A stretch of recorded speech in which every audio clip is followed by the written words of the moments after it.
The German war machine, disciplined, meticulous, impenetrable. They believed their secrets were guarded by an electric god, the Enigma machine. They trusted its cogs, its rotors, its infinite combinations. They transmitted their deepest strategy, troop movements, U-boat locations, the very breath of their ambition, in a steady, confident stream. This was their expectation. But in the damp, secret rooms of Bletchley Park, the impossible had already happened. The Cipher was not secure. It wasn't uncrackable. It was, in a cosmic irony, broken. And Berlin never knew. Their triumph was, in fact, their loudest, fatal mistake. The entire war was being fought on a compromised communication line. The headquarters hummed with the confidence of certainty. In the concrete bunkers that smelled of cold, dry air and expensive tobacco, officers watched maps marked with swift, colored arrows.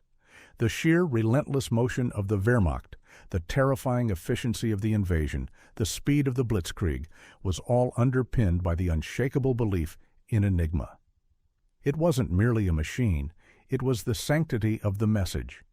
Each transmission, born of a human mind, was passed through the rhythmic, mesmerizing violence of the rotors. Click-whir, click-whir. This was the sound of mechanical perfection. Every key press was transformed, scrambled, made utterly meaningless to any outsider. They had calculated the odds. The number of possible key settings was astronomical, beyond the grasp of human understanding, beyond the capacity of any existing technology to brute force. Their cryptographers, brilliant and arrogant, had declared it unlesbar, unreadable. The seal was ironclad. This confidence, absolute and unwavering, was their shield, but it was also the velvet lining of their coffin. Across the narrow sea, in a sprawling Victorian mansion that felt deliberately out of place, the reality was starkly different. Bletchley Park, not a concrete fortress but a fragile, drafty estate surrounded by the nervous energy of minds locked in a silent, savage war. No uniforms, no salutes, just wool sweaters, endless cups of tea, and the relentless scratch of pencils. And the machines. They were not sleek. They were crude. They were brilliant. Named bombs, they were the inverse reflection of Enigma, built to mimic its mechanics, to trace its steps, to hunt down its daily secret. The bombs did not click with cold certainty. They rattled. They clattered. They were a violent symphony of brass and wire, a sound that spoke not of order, but of ferocious intellectual struggle. The silence in Berlin was the loudest lie. Here, in Buckinghamshire, the noise was the truth being hammered into existence. The codes broke not through firepower, but through sheer, audacious wit. Consider the moment of conquest. A tank commander in the Ardennes, 1940. His finger hovers over the key, transmitting a brief coded burst. Position secure. Moving through forests. Expect resistance at coordinates 41 Delta. He trusts the message. He trusts the machine. He believes he is sharing a secret with only his command structure. He cannot know that 40 minutes later, that same message, once decrypted, once filed under the project name Ultra, would be sitting on the desk of Prime Minister Winston Churchill. He cannot feel the damp chill of the English mansion where his operational orders are being filed, indexed, and analyzed, hours before they are even acted upon. This was the dark heart of the German catastrophe. Every tactical brilliance, every surprising maneuver, every whispered intent was a gift to the enemy. Germany was fighting blind, assuming sight. The Wehrmacht moved with the speed of lightning, but its own shadow was already running ahead of it, carrying the blueprint to the foe. The initial triumphs, the stunning rapidity of the early victories, were nothing less than exercises in dramatic irony. Powerful, successful moves transmitted over a line that had already been tapped. They were building their empire on an open secret, and the deafening echo of their own confidence prevented them from ever hearing the chilling, persistent sound of the broken lock. The code, once the symbol of German ingenuity, became the very mechanism of their destruction. And for years they never bothered to ask the most terrifying question: is our electric god truly silent? The cold certainty of German military doctrine was not just philosophical. It was built into the wiring. For the officers in the Funkabwehr, the radio defense, the Enigma was more than a cipher machine. It was the ultimate product of German engineering genius. Its rotors, its plugs, its very mechanism of transformation represented a final, unassailable bulwark against the chaos of war. Absolute security was not a hope. It was a mathematical guarantee, certified by cryptographers whose meticulous work reinforced the High Command's almost fanatical trust. Any loss, any unexpected encounter, any sunken submarine was quickly and ruthlessly ascribed to human frailty. A clumsy operator, a lazy protocol adherence, a spy, never the machine. The Great Deception was rooted not in technological failure, but in the psychological barrier of perfection. How could the device, so precisely engineered, possibly be defeated by the enemy's mere wit? It was an absurdity they would not entertain. The sheer volume of communication attested to this confidence. The Luftwaffe flooded the airwaves with commands for their swift-moving wings. The Kriegsmarine charted its U-boat wolfpacks across the Atlantic, broadcasting coordinates and attack orders with the brazen assumption of privacy. The traffic was dense, fast, and continuous, the electric breath of the German war effort. It was a rhythmic pulse that dictated the fate of millions, and in Berlin they believed they were the only ones who truly understood its language. But the rhythm of confidence was being brutally interrupted 800-odd miles away. At Bletchley Park, the atmosphere was not one of military bravado, but of quiet, frantic desperation. The war effort hung, invisible and silent, on the intellectual shoulders of men and women who fought not with steel, but with logic.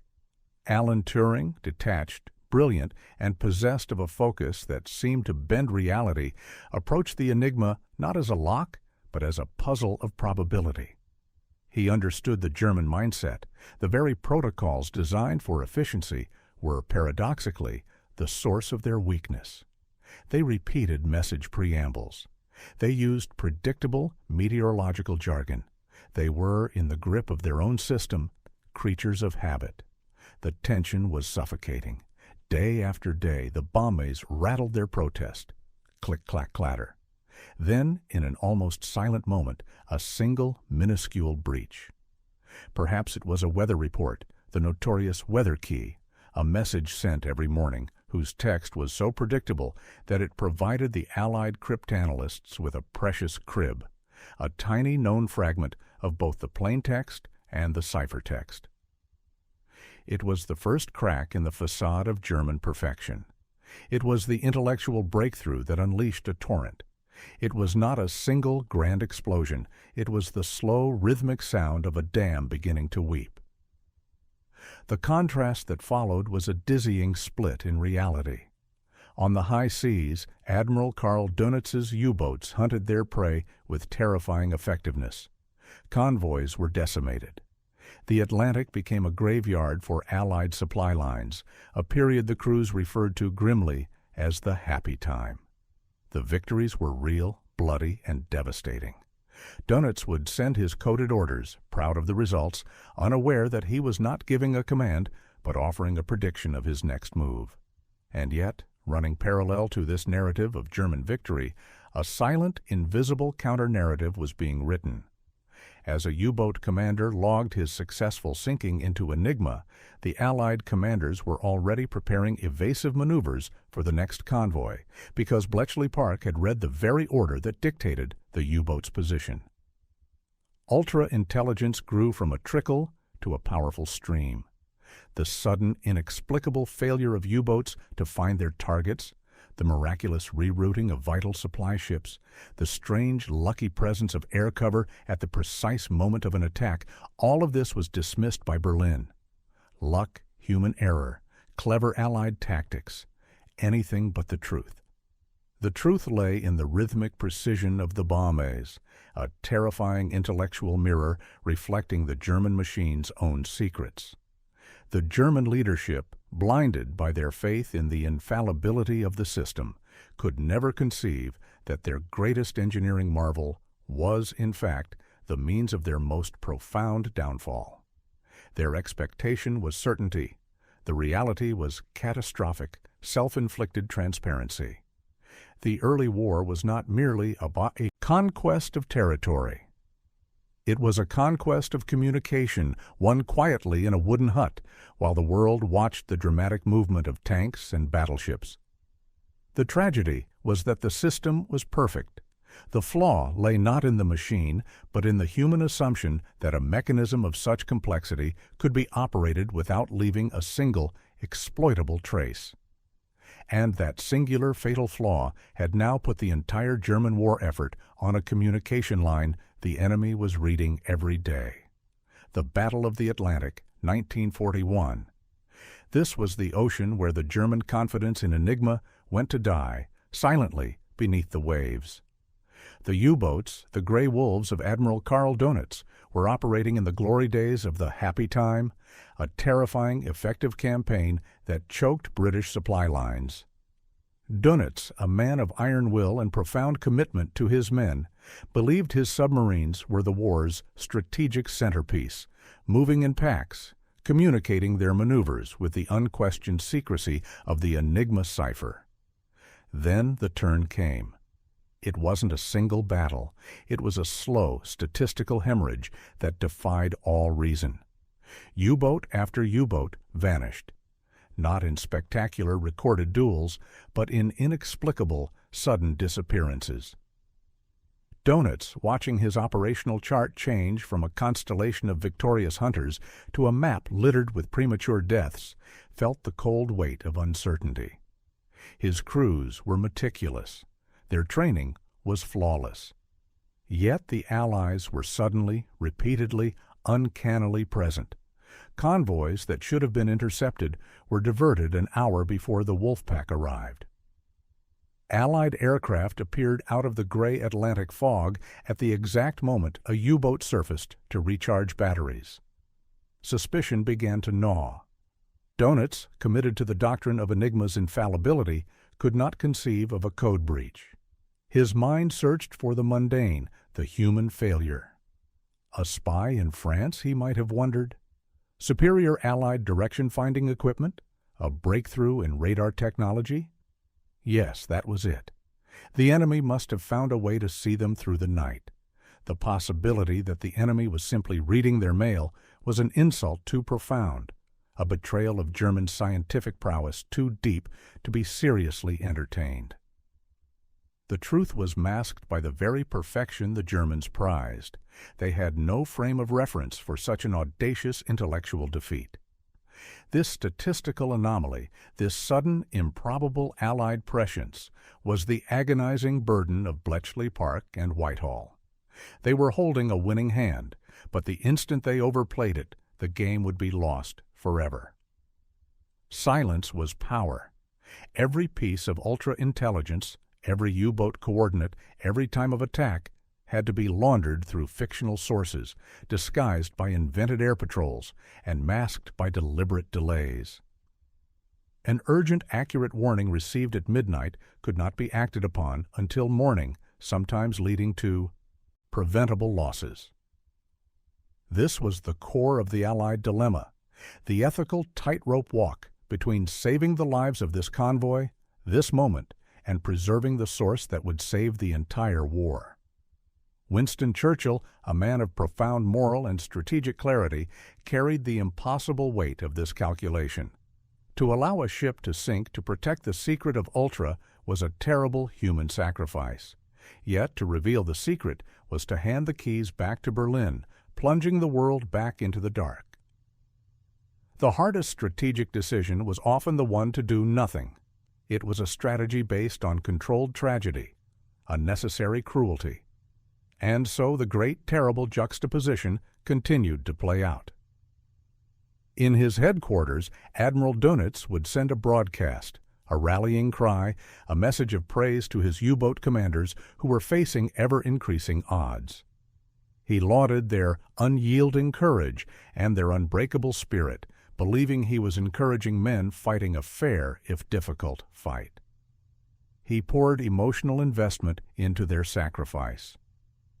Meanwhile, a few hours later, a Royal Navy commander, gripping a confidential ultrasignal, would know with chilling certainty that the courage of a specific U-boat was about to lead it straight into a waiting depth charge attack. The German confidence was their voice. The Allied secret was their destiny. The words of Dönitz, meant to inspire the living, became, in the hands of the enemy, a map to the dying. The Atlantic was not merely a geographic battleground. It was a psychological stage where dramatic irony dictated every movement. The roar of the U-boat engines, the confident pulse of the Enigma messages, the emotional weight of Dönitz's command, all of it was being observed, noted, and countered by the quiet intellectual weight of silence imposed by Churchill. It was the moment the unseen, covert war of the mind became the decisive, bloody force in the physical world. The blind spot had become a catastrophe of mounting corpses. And yet, the men of the German High Command still looked everywhere for the enemy except at their own, faithfully clicking encryption machine. The deepest layer of Germany's intelligence failure was not technical, it was psychological. It was forged in the blinding light of their own exceptionalism. Within the halls of the OKW and the Abwehr, the cryptography experts, men of meticulous analytical minds, had done the mathematics. They had calculated the staggering number of possible settings, a number so vast it approached the infinite. Their conclusion was definitive. Enigma was unassailable.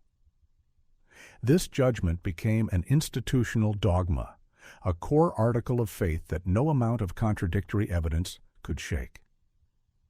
The fatal assumption was built on the premise that complexity equals security. They had factored in every technical variable, every mechanical nuance. What they failed to factor in was the messy, predictable nature of human behavior. They assumed their operators would follow protocol with machine-like perfection. When faced with inexplicable disaster, the sudden vanishing of U-boats, the unerring accuracy of Allied targeting, their analytical minds immediately defaulted to the human error they were designed to eliminate. A security leak, an act of espionage, a failure of discipline. The one variable they refused to examine, the most terrifying one, was the flaw in the sacred machine itself. It was the arrogance of German precision, the unwavering belief that their own creation was flawless, and therefore their judgment about it was final. The universe, however, offered them chances to see past their own self-deception. There were scattered, chilling warning signs that, in retrospect, screamed the truth. Early in the war, the Allies recovered damaged, sometimes largely intact, Enigma machines and codebooks from scuttled U-boats or captured weather ships. These were invaluable gifts, but the Germans themselves simply rationalized these losses. An unfortunate isolated incident. The operator was careless. It will not happen again. The sheer cognitive dissonance required to maintain faith in the cipher while repeatedly losing the physical tools of that cipher was staggering.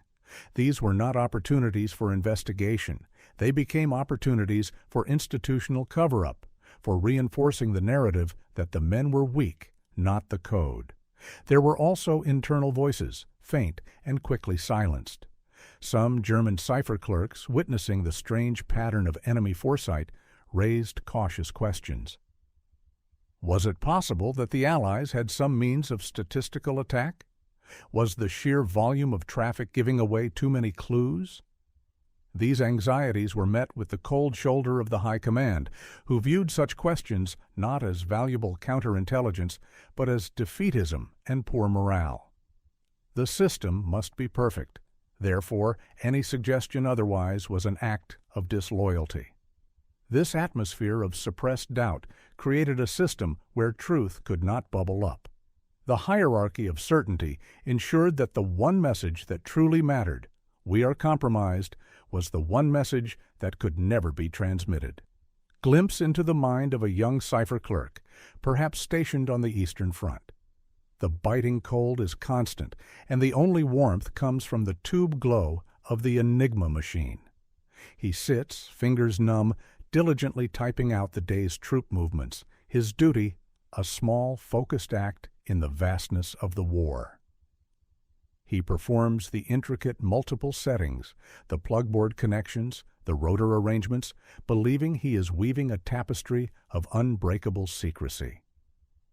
He closes the machine's lid with a satisfying thud. He feels the clean, reassuring weight of his task. He is a key link in an immense chain of command. What psychological weight did he carry, believing his work was essential to victory, only for that very work to become the instrument of defeat? His faith in the machine was absolute. His personal tragedy was that every thud of the Enigma's lid was unknowingly the sound of a death knell for his comrades, for his unit, for his nation. This self-deception was not a single mistake, but a sustained, deliberate posture of arrogance. The German experts had focused so intently on creating a lock with an infinite number of possible keys that they failed to consider the simple possibility of the enemy finding a shortcut, a back door opened not by force, but by a flaw in the system's predictable operation. They never suspected that their relentless pursuit of protocol and efficiency was the very gift the enemy needed. The Abwehr remained secure in its conviction, even as their armies crumbled, never once turning their analytical gaze back upon their electric god. The greatest intelligence failure of the war was not the enemy's success in breaking the code, but Germany's own, unyielding refusal to believe it could be broken. Whose fault was the betrayal, really? The enemy who cracked the lock, or the master builder who insisted his lock was uncrackable even as the enemy walked through the door? The entire vast tragedy of German confidence reached its inevitable, thundering climax on the beaches of Normandy. D-Day, June 6, 1944. For the Allies, the invasion was an immense logistical challenge. For the Germans, it was a total strategic surprise, not of if the invasion would come, but where and when. The High Command had scattered their forces along the vast coastline, anticipating a main thrust at the Pas de Calais, the shortest crossing. Why? Because the enemy had fed them endless, elaborate decoy messages, brilliant military lies they swallowed whole. Meanwhile, the actual massive troop movements of the real invasion force were moving under a blanket of near-perfect Allied certainty. The Allies, informed by Ultra, knew Hitler's final scattered defense plans. They knew the composition of his reserve divisions. They knew the precise schedules of the counterattack forces. They knew where Hitler had placed his last, desperate pieces on the chessboard. This was the final breach, the ultimate, devastating consequence of the flaw in the cipher. The German response was sluggish, disorganized, almost bewildered. They waited for confirmation that never came, wasting critical hours arguing over decoy threats. The messages they sent, demanding updates, authorizing movement, coordinating counterstrikes, every single one was being read instantly by the Allies, who simply filtered the critical transmissions and adjusted their operations in real time. The electric god that was supposed to protect them had become a loudspeaker, broadcasting their every anxiety and mistake directly to the enemy. The war was lost not on the beaches, but in the silence of the German commanders who never suspected they were playing a game of chess with their opponent looking over their shoulder. The full, profound cost of this deception, however, was not tallied until the war had ended. In the immediate aftermath, surviving German commanders, interrogated by Allied officers, clung to their conviction. They spoke of spies, of advanced radar, of American industrial might. They maintained their institutional dogma that Enigma had remained secure. Then came the moment of post-war reflection, the agonizing, shocking truth. Allied commanders, once the strategic value of the secret was nullified by peace, began the slow, measured process of revealing Ultra. Imagine the air in those interrogation rooms, the sudden shift from military defensiveness to a profound, stomach-dropping realization. The moment of truth was not a sound, but a void. Your codes were being read, Admiral, from 1940. We knew your U-boat positions before your own men did. This was the profound realization, the understanding that the statistical anomalies, the sudden sinkings, the bizarre, consistent failure of their tactics were not the result of bad luck or enemy genius, but of a catastrophic 4-year-long self-betrayal. It was the unraveling of everything they believed about German precision and competence.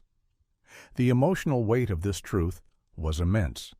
It was the realization that millions of lives, countless tons of materiel, and the very destiny of their nation had been lost not to superior force, but to their own unyielding arrogance in the face of hidden reality. The guilt was not just military, it was philosophical. And so, the unpaid tab was finally settled.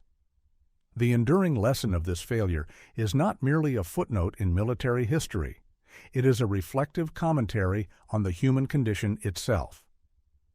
The greatest enemy is rarely external. It is the secret flaw within oneself, the blind spot guarded fiercely by ego and conviction. Germany was not defeated by a Cipher machine.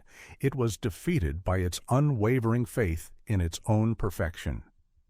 The story of the Enigma machine and the secret of Ultra is a timeless study in the fragility of trust, not just in technology, but in the systems we build and the judgments we make.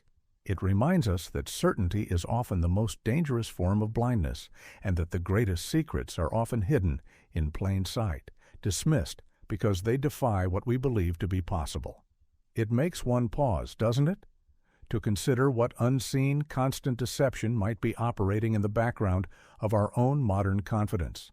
What fundamental assumption right now are we absolutely certain of that is quietly, profoundly wrong?